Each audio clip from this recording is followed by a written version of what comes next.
Now we play the waiting game.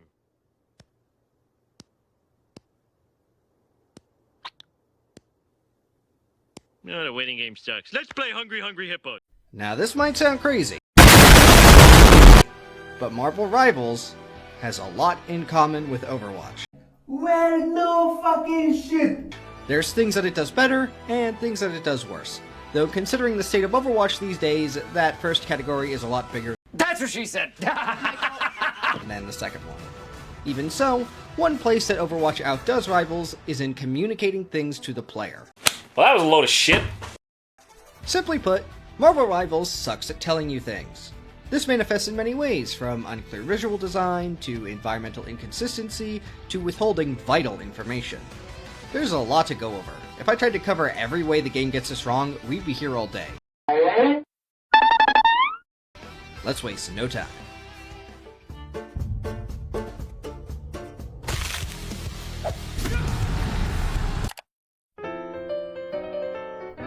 I mean, it's alright, like...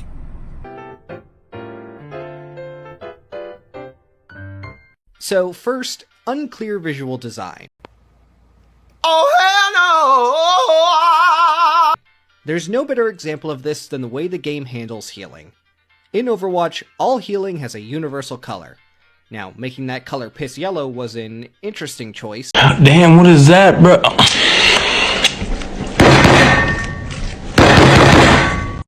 But it means that healing is very clearly marked as such. Now, while Overwatch isn't 100% perfect at upholding this rule, it's reliable enough that you can very safely assume yellow is healing without any issue. The last time I played Overwatch was before Juno came out. When I was collecting footage, I got the moment of the very first time I ever saw her ultimate. I initially jumped away in panic because I had basically been flashbanged by it. Deploying flashbang. Oh, no. But once I actually looked at it, I could immediately tell that it was a heal simply because of its coloration. Marvel Rivals has no such consistency. Are you fucking dumb? Most of the healing is this light blue, which I quite like. It's soothing and doesn't look like piss. But that color is not only used by heals. Damage buffs and lightning are also blue. This is the most intrusive when it comes to Thor's lightning confinement, which looks nearly identical to Cloak and Dagger's heal bubble. Are you fucking dumb? Sure, when things are calm, it's easy to see the details which set them apart, but in the heat of combat, with a dozen people fighting in and around it, they're nearly impossible to differentiate. Well, that was a load of shit. This has gotten me killed when I've run into the Thor bubble expecting heals. That sounds like a you problem. I think it would make sense to have a lightning and damage boost be the same color, since Storm's design ties those two things together. But it should be yellow. You know, like the lightning bolt in the game's icon. However, this wouldn't solve all the issues, since not all healing is blue. Some of it is yellow or green. There is no consistent heal color. Well, that was a load of shit. This has major gameplay effects, since if you're actively looking for healing, you're almost certainly near death. You need to be able to find it instantly. Now, some healing, such as Mantis's Healing Flower and Adam's Lifestream, cannot miss. It's a direct heal applied to you from the healer. In these cases, the impacts of them being off-color aren't as bad, but they should still follow a consistent color scheme to help reinforce a pattern in the player's mind. All healing should be light blue. Not green, not yellow, and especially not purple. Let's talk about Cloak and Dagger's ultimate ability. They put down a curtain all along the field that damages enemies and heals allies, and it's purple. There is no other heal in the game that is purple. All the other healing done by this character is blue. The things they do that are purple only affect the enemy. They're attacks which ignore you, and thus you are trained to ignore them. Not only that, when you get blinded by an enemy cloak, your screen turns purple, even if the attack appears as red. This means that the player categorizes purple as neutral to bad. That sounds like a you problem. And so they have absolutely no reason to put together that this purple is actually really good. It took the general player base weeks to grasp en masse that this heals you, and new players usually won't know until another player tells them. Are you fucking dumb?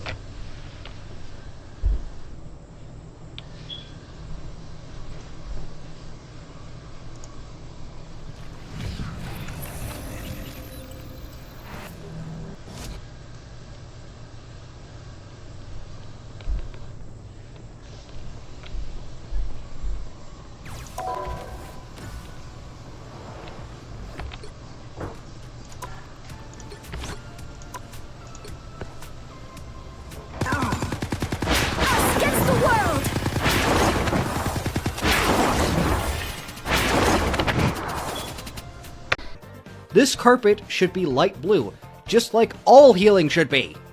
I never realized for myself that this heals you. That sounds like a you problem. I learned it from the subreddit, but I was able to tell that Juno's ultimate healed you the very first time I laid my eyes on it. Also, you know how I said that the enemy cloak's attacks appear red? That applies to the enemy dagger's healing as well. In fact, nearly all enemy healing is red.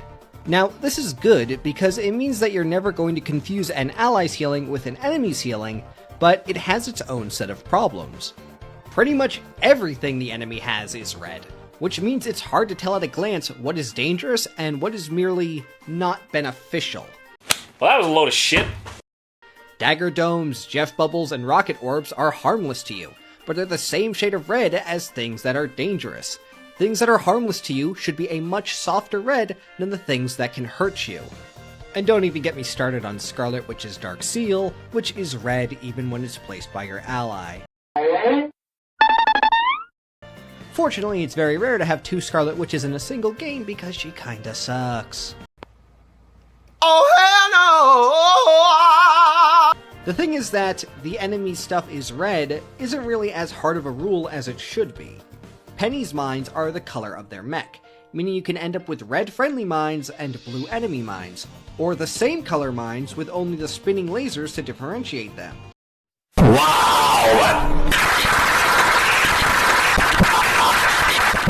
But it's at its worst with Luna Snow's ult. An ally and an enemy Luna Snow ultimate have identical effects going on in the center of the circle. The big pixelated dancing snowflake doesn't change. Only the color of the ring on the outside of the ultimate changes, which means that when two Luna Snows ult at the same time, something which happens a lot, it is so easy to lose track of which effect you're supposed to stay inside. Are you fucking dumb? This has gotten me killed when I start hugging the wrong Luna. That sounds like a you problem. Anyways, I've pretty much entirely focused on abilities up to this point. What about the actual characters? Well, they look great. The design in this game is pretty much top tier across the board. Any complaints I have are kind of just things that come with the territory of comic book characters. So they did a bang up job. But how good it looks is sadly irrelevant. I'm sure we can all agree how vital recognizability is in hero shooters, but simply put, purchasable cosmetics as a whole are inherently at odds with recognizable character models, since the more distinct a skin is, the more enticing it is, and thus the more it sells. Generally speaking, Overwatch is pretty good at making skins unique, while still keeping the character easily recognizable. Compare it to Team Fortress 2, which in my opinion let its cosmetics get way out of hand. So, on the Overwatch to TF2 scale, where does Marvel Rivals fit in? I'd say it's somewhere around... It's worse than TF2. Oh no, gringe. Not universally, there are still plenty of characters that I think manage to be distinct no matter what skin they have. Jeff, Squirrel Girl, Rocket, they've got features that make them stand out a ton no matter how much you mess with their look. Features so prominent that they're still instantly recognizable. Other characters have designs that are distinct in much more subtle ways. Funny enough, one of the characters that I think they really got right on this front is Thor, the same guy with this terrible confusing bubble. Where most of the buff characters are built like Crash Bandicoot, Thor is huge while also being balanced between his upper and lower body. His main way of fighting is with a big ol' hammer that glows bright blue while it's in use, and he leaves a lot of very visible lightning trails. Even when his cosmetics change his actual silhouette a ton, he is still very easy to recognize. However, that cannot be said about every character. Let's talk about Captain America. You would think he would have one of the most crystal clear silhouettes. His shield is iconic and nobody else fights by swinging a big old dish around. But that's not how it shakes out. His main punches are incredibly understated with minimal particle effects. They look more generic than most of the token melee attacks that every other hero has. He does throw his shield plenty, but it's quite small and gets super easily lost in the fray. Wow. Especially since it doesn't even have a consistent look. It varies drastically between his different skins. This is the main thing that's supposed to make him instantly recognizable as Captain America, and yet it has no consistency. Are you fucking dumb? Truly think he has the worst skins in the game when it comes to visual clarity. In particular, his mustard suit looks very similar to Wolverine's MCU skin. Well, that was a load of shit. It's the exact same yellow with a rounded helmet, and their proportions barely differ. These two skins are very difficult to tell apart. Oh no, gringe! Their distinguishing features do not jump out nearly as much as the things that they have in common. However, these are at the very least premium skins, and the Captain America one doesn't really see a ton of use. Much more egregious is the default skins for Dagger and Invisible Woman. Wow! Do I really need to explain this? Look at them! You might say that it doesn't really matter, since they're both squishy healers. If you see them, you should be trying to kill them, whereas Captain America and Wolverine require different responses in counterplay. And I agree with that to a point, but where it can screw you is when they ult. Both of them have healing ultimates that cease to exist if they die. This means that if you're able to hit them with burst damage, their big I win maneuver gets cancelled. Oh, DD, oh, what it is? Oh, DD, what it is? But to do that, you need to be able to target the right one. Wow! And this is a problem that they created for themselves because the Fantastic Four suits are normally blue. Making it look like this was the game's decision. Are you fucking dumb? Alright, that's enough about character models. The next thing I want to talk about is environmental inconsistency. Now, I love the destructible terrain. I think it adds a lot to the game and makes those big explosive attacks feel much more impactful. But there are again problems with conveying information to the player. It is flat out impossible to tell what is destructible simply by looking at it. For me, the absolute pinnacle of destruction in games is Red Faction Guerrilla. But even if you just want to limit the comparison to multiplayer games, Rainbow Six Siege absolutely laps rivals in terms of making it clear what can be broken. It is very possible to convey this well. Marvel Rivals doesn't even try, and to make up for that, it just gives you a button that shows you what can be destroyed.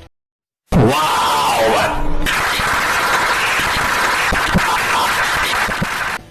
At least this button does a good job making it clear how arbitrary it really is. Massive sections of the same wall are split randomly between what can and cannot be broken. It is simply not possible to intuit what you can break here. But a lot of the time, this really isn't too intrusive. If you accidentally use a destructible wall as cover, you'll pretty much always have time to react and relocate as soon as you see the first chunk of it get blown apart. The main exception here is the Punisher. His turret, ultimate, and team up with Rocket all do the same thing. Put a ton of bullets downrange. The turret is stationary and generally something that you're moving towards, so you're rarely caught out by it. But the latter two options are things that can be broken out mid-fight and only last for a limited duration. So the best response when you see them is to run for cover. And in this situation, you do not have time to go into terrain analysis mode. Oh, DD, oh, what it is? Oh, DD, what it is? You just need to run into cover ASAP. And if you run behind a piece of destructible terrain, you're screwed. He's able to shred it and start killing you before you're able to properly react. Now, you might say that that really isn't too big of an issue. One single character who sometimes causes issues due to the terrain. But it doesn't have to be an issue at all. If they just better conveyed what was destructible, this would not be a problem. Instead, it's yet another issue caused by the game's general failure at visual communication. Destructibility isn't the only thing that the environments fail to communicate. This game absolutely loves its invisible walls.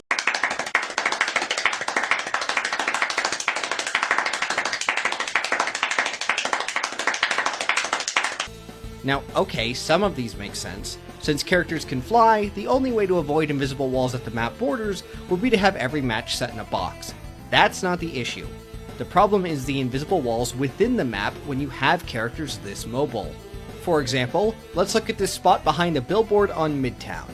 It makes sense that you can't get in here, but like, how hard would it have been to just have some scaffolding or stairs in the way to make it clear? It feels so bad to just rub your face against a wall in a spot you should be able to cut through.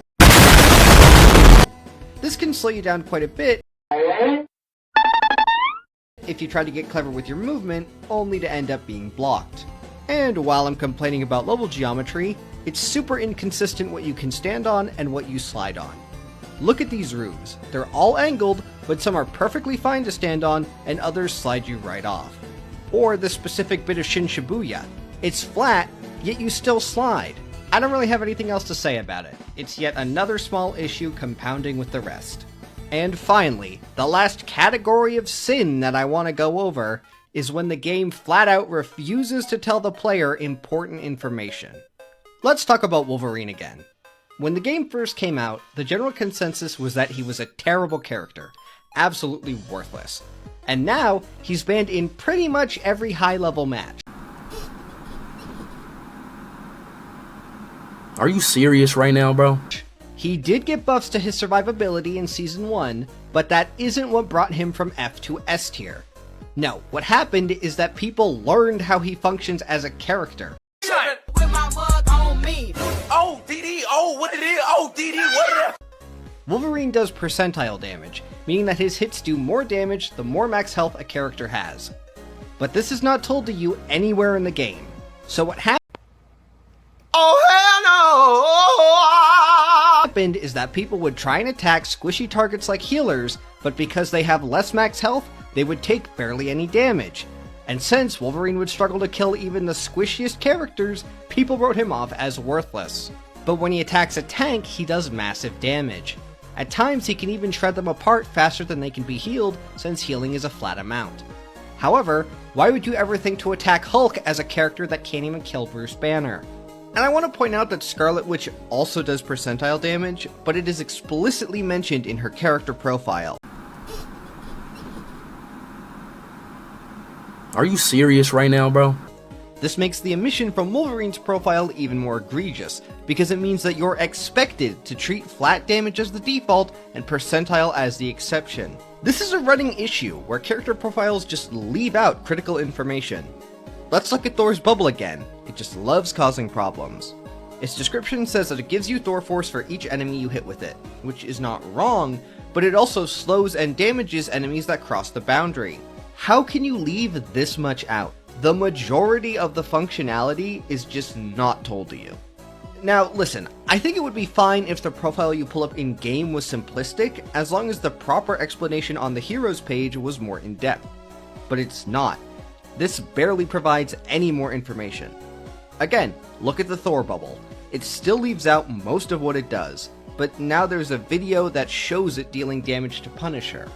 On one hand, that's better than not saying it at all, but it's really confusing to have the video and the description be inconsistent. And you still can't learn about the slow from this video. The hero page should show the full details. It should be on par with the website with actual numbers. This is something that other hero shooters are guilty of as well, just not telling the players the numbers anywhere in the game. But even when these other games give vague descriptions, they're still more informative than Marvel rivals. Some other things this game leaves out: Mantis' heal is simply listed as a heal over time, leaving out the flat 55 health it provides when you apply it. That flat healing means that in a desperate moment you can spam it on an ally to heal them over 200 health quickly. Venom's ultimate says that it deals damage based on the enemy's current health, which is, again, very vague. What it actually means is that it deals half of their remaining health plus 50 damage. Thus, it will never kill anybody above 100 health. Without knowing these specifics, it is very difficult to use this ability optimally. Magneto's kit is built around charging up his mag cannon, which knocks back enemies. The description makes it sound very underwhelming because it leaves out that it knocks them back and holds them there for a second. It means that the best way to learn how this ability actually works is not to read its description, but rather to get hit with it enough times that you realize how punishing it can be. Wow! Need I go on? So many things are left unexplained. It should not be a community adventure to discover how the most basic aspects of the game function. This isn't a FromSoft title. As more and more heroes get added, I worry that things are only going to get worse. What happens when we get more heroes whose effects are primarily red? Even things which are currently only used in a few places aren't consistent. Damage buffs are blue on Storm and Mantis, but purple on Luna. The only thing that's consistent is anti-heal also being purple, because that only exists on a single character. I think that NetEase should put the numbers from the website onto the hero page and unify the healing colors. For future skins, they should be more mindful of keeping them visually distinct, and for future maps, pay more attention to making destructible terrain and invisible walls much more intuitively clear.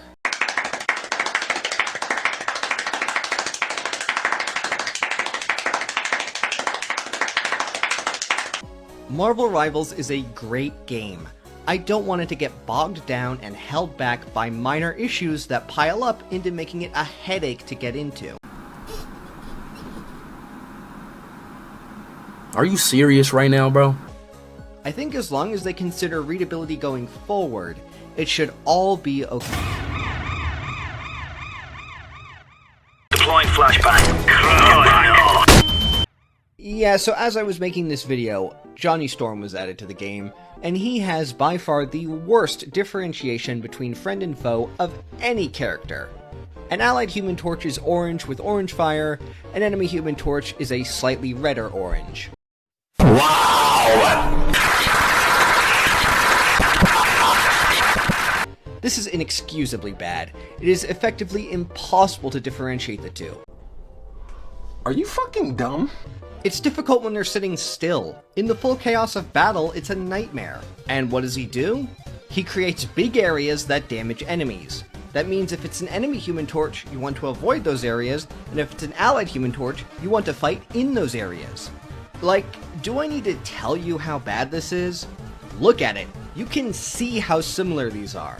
Listen, I get that the Human Torch is orange, but Jesus Christ, you can't just ignore readability.